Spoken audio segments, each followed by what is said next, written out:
दिनै जोंहा मोनसे मिटिं जालांबाय बे मिटिङाव आबुक दंमोन जोंहा बर' समाज दंमोन ओमफ्राय बर' सिने आर्टिस्ट एस'सिएशन ओमफ्राय बर' हारिमु आफाद ओमफ्राय गावबुरा आफाद ओमफ्राय बर' समाज दङ आरो बनसु दङ ओमफ्राय राभा स्टुडेन्टस इउनियन दङ ओमफ्राय गुबुन गुबुन माने साननो गोरों गेदेमा बर'फोर दंमोन दिनै बाहागो लादों आल'सना जोबोद मोजां जादों आरो दिनैनि आल'सना मेनलि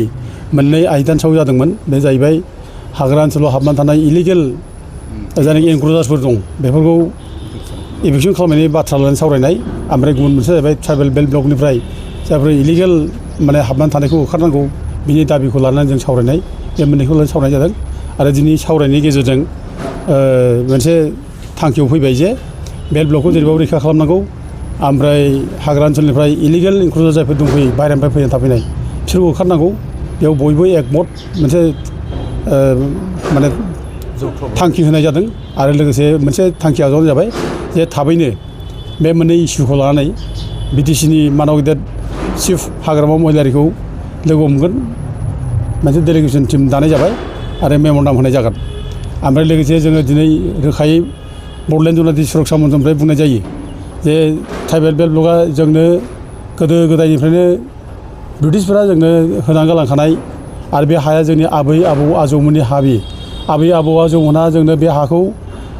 रंजा खुसि माने सोद्रोमथि गोनां हारिमु गोनां रायजो जानो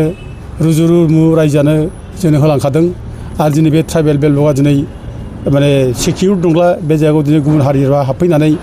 थानो मोनै हारिफ्रा हाबफैनानै जोंखौ दिनै माने आलाय सिलाय खालामफैबाय जों दिनै जोंनि जायगायावनो जोंनि हायावनो दिनै जोङो गिनो गोनां जाबाय जों दिनै रैखा गैया जाबाय जोंनि राव हारिमुवा दिनै गिनांगौ जानानै थाबाय हयथ' बेबायदि अबस्थायाव थायोब्ला जोङो माखासे बोसोरनि उनाव जोंनि हारिया माने जोबनायनि लामायाव फैगोन जों बेखौ नुबाय बेखायनो जोङो बे हाखौ जोङो थैस' थांस' जों जेरैबाबो लाखिनांगोन थैथां जोङो बे हानि थाखाय जोङो जुजिनांगोन आरो जोंनो बे हाखौ रैखा खालामनो थाखाय जोंनो आयेन होखादों ट्राइबेल बेल्ट ब्लकनि माने चेप्टार 10 आयेन बेखौ जों होखादों आरो लोगोसे जोंनो बे आयेनजों लोगोसे माने सुप्रिम कर्टआबो जोंनो अर्डार होखाबाय बे बेल्ट ब्लकनिफ्राय जेसेबां इलिगेल एनक्ल'जार दं बेखौ होखारनांगौ होनना बुंखाबाय प्राइम मिनिस्टाराबो जोंनो 2014आव अर्डार होदों जे होखारनांगौ होननानै आसाम गभर्नमेन्टआबो बुंदों होखारनांगौ होननानै आरो दिनै एफाराब जुदि जोंहा आयेना दंखायोब्ला जोंनि हाखौ प्रटेक्ट खालामनायनि ट्राइबेल बेल्ट ब्लकखौ जों दिनै मानो प्रटेक्ट खालामनो हाया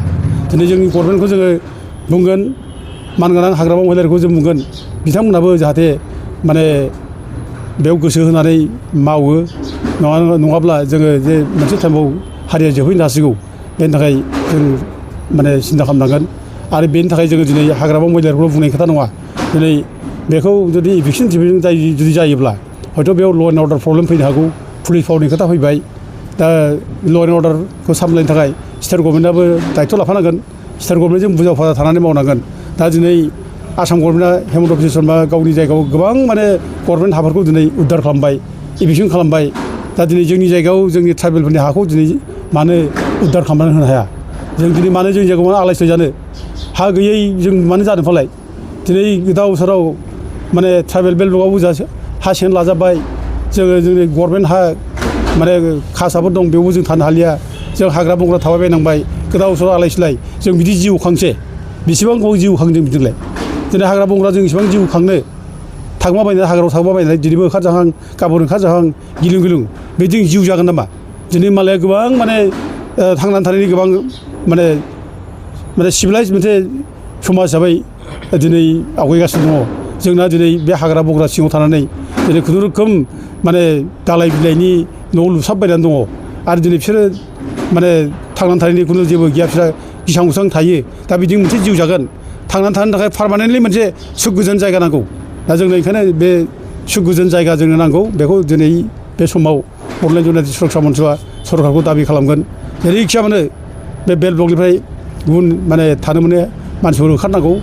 आरो हाग्रा बंग्राफ्राव जायफ्रा बाहेरानिफ्राय फैनानै थाफैनाय बिसोरबो ओंखारनांगौ आरो जोंनि बे जायगानि थागिबि फिसा ट्राइबेलफोर बिसोर जाहाथे आलाय सिलाय जानाङा जाहाथे बिसोर माने मोजाङै रुजु रुमु रायजो जानो हायो जों बेनि थाखाय बिटिसि सरकार आरो आसाम सरकार मावनो हायो जों बेखौ खावलायो अदेबानि जोङो खुनु दिन खुनु हारिनि जों बेरेखा नङा खुनु जाथिखौ जों हिंसा खालामा जोंनि अधिकारखौ जाहाथे सेना लाया जोंनि अधिकारखौ जाहाथे सेनानै जाहाथे बिसोरो जोंनि हा हु सेनानै लानानै थाया जों बेनि थाखाय जे बाथ्रा बुंदों जाय थानो मोना बिसोर थानो मोना जायफ्रा थानो मोनगोन थाबाय थाथों बिसोरो जोंजों मिलि जुलि जों बेखौ माने लुबैयो दा जोबनायाव दिनैनि मेलाव जे बयबो फैबाय बयबो बाहागो लाबाय बेनि साबसिन नङा आरो फैगौ दिनफ्राव आरो जों गोबां जोङो ज' जालायबावनांगोन जाय आफादफ्रा जोङो ज' जाफैयाखै फैयाखै बिसोरखौ जों एप्रच खालामगोन रायलायहैगोन आरो रायलायनानै जोङो थिग खालामगोन मानोना बे समा जों गावजों गाव नांलाय खमलाय जानायनि सम नङा बियो जों ज' जालायनानै जोंनि जेंनाखौ सुस्रांनायनिसो सम बे ओंखायनो फैगौ समफ्राव जों आरोबाव गुबुन गुबुन आफादफोरखौबो जों सावरायगोन होननानै दिनै मिथिङावबो सावरायनाय जाबाय।